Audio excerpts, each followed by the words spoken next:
Hello, and welcome to Dale's Advice for Beginning Mountaineers, where we'll try to answer the questions for those new to the sport of alpinism. The first piece of advice I'll offer is, if you're getting into alpinism and mountaineering, look for this book and read it. It's Mountaineering, Freedom of the Hills. It is the Bible of climbing, and it will provide a wealth of information.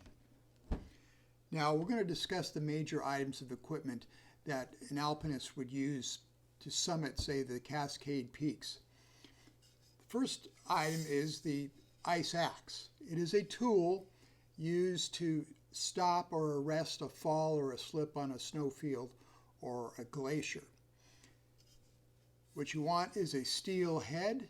This is the pick, and that's what drives into the snow to anchor you. This is the adze.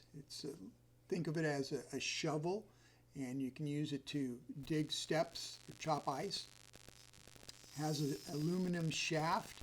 This model, it just happens to be curved, but for a beginner, a curved or straight, it doesn't make any difference. And then there's a steel spike on the end. When you're looking for climbing equipment, always look for the initials CE. That is a European certification that says the item has met manufacturing and safety standards. Now, as a beginner, if you're shopping for ice axes, always look for the steel spike at the end. I would recommend avoiding ice axes that do not have this, but rather have an angled cut that you would drive into the snow. Since the shaft is made of aluminum, that will dull more quickly, and it does not have as much penetrating power as a narrow and sharper spike. Those type of ice axes are generally used for backcountry skiers or early season backpackers that may need an ice axe more as an insurance policy rather than a tool that they're definitely going to use. Next thing I'm going to talk about is carabiners. They're described by two ways. One is their shape and the other is their locking mechanism. This is the standard oval, quite common. Has a non-locking gate. All carabiners will have written on the side the weight ratings based in kilonewtons, and that's one sure way to tell a climbing carabiner from your standard hardware store carabiner. Always look for that, and it'll have that initial CE also. So again, look for the weight ratings on there. Now this is a D-shaped carabiner, and what it does is the rope or slings will pull to these points here where the carabiner is the strongest along this edge here, and shift some of the weight from the weaker gated side. So that's the advantage of a D-shaped carabiner. This is also a D-shaped carabiner, but you notice it's a little bit wider at the top. It's considered an offset, and that's to facilitate the insertion of ropes or sling material. But again, the stress is put along this longer axis here. This is also an example of a wire gate for lighter weight. The other carabiner I want to show is what is called a pear shape, or called the HMS carabiner, and it is very wide to take in, say, 2 ropes during rappelling, or more often a Muntner knot, which we'll discuss much later.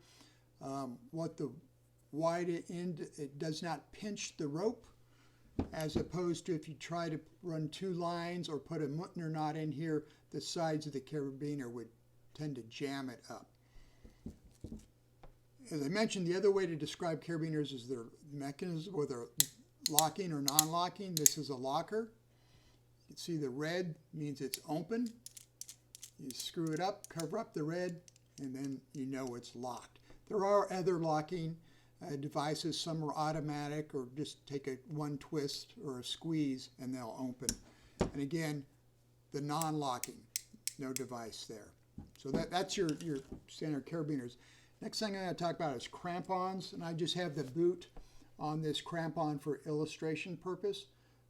But again, as a beginner, if you're going to go purchase crampons, go with steel and 12 point. The points are the number of spikes on the crampon. Avoid aluminum crampons, although they're lighter and that may seem desirable.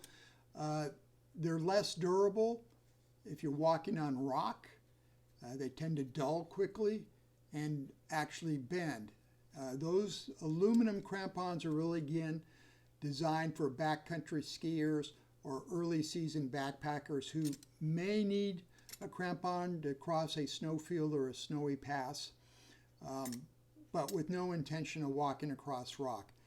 In alpinism, you will do both snow, ice, and you will occasionally walk across rock. So stick with the steel. The other thing on crampons is look at how it's secured to the boot. This crampon is basically what is considered a semi-automatic or hybrid. It has a clip on the rear that attaches to a welt on the back of the climbing boot. It has a cage over the toe in what are called automatic or step-in crampons. Rather than this cage on the toe, they'll have a bail, a steel wire bail that goes across, and there's a welt on the boot and it'll slip in on that. What you want to avoid are the contact or universal crampons that have a toe like this in the front and with similar material on the heel, and it just straps the boot in. Those are designed for hiking boots. And if you're going to be an alpinist, you want climbing boots. So make sure you get a climbing setup. Next item I'll talk about is a helmet. Typically there's two styles of helmets. This is the hard shell plastic. The other style will have a very durable and hard, like styrofoam material. It makes for a lighter helmet. All helmets will have some sort of clips to secure a headlamp harness. The interior of the helmet has a styrofoam material that helps absorb the shock of a fall or something hitting your head. Where they really start to differ is the securing the strap system. This model for sizing, you pinch and you can adjust that. Some models will have a dial. We'll dial it in. Straps are adjustable various ways, or the chin strap. The other difference might be how the chin strap is connected. What I recommend is that you go to your outfitter and try on the different styles of helmets. See what fits better or what's easier to adjust the fit, adjust the harness, whether you want to go with the hard plastic shell or the durable styrofoam shell. Really up to you. It's try it on and see what fits and see what's most comfortable. The last thing I want to talk about is a climbing harness and how it differs from a rock climbing harness. This is an alpine climbing harness. It is simply a series of nylon straps, or it can be Demira, other material. There is no padding on it, and some people might say, well, why not? Well, padding absorbs moisture and is very slow to dry, not necessarily want in an alpine environment, and also adds rather unnecessary weight. Because in alpinism, your harness secures you to the rope, and it is designed to,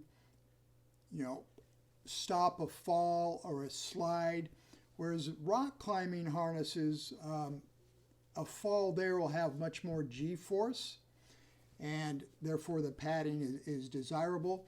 In alpinism, you don't really plan to spend much time hanging in a harness.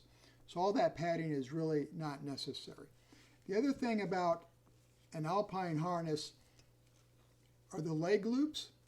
Here's the leg loop, but there's a clip here So the leg loop can be opened and closed. And what that allows you to do is put on or take the harness off while you have your boots and crampons on without having to negotiate putting your cramponed boot through a narrow hole. So you could stand up and put them on or take them off with relatively ease.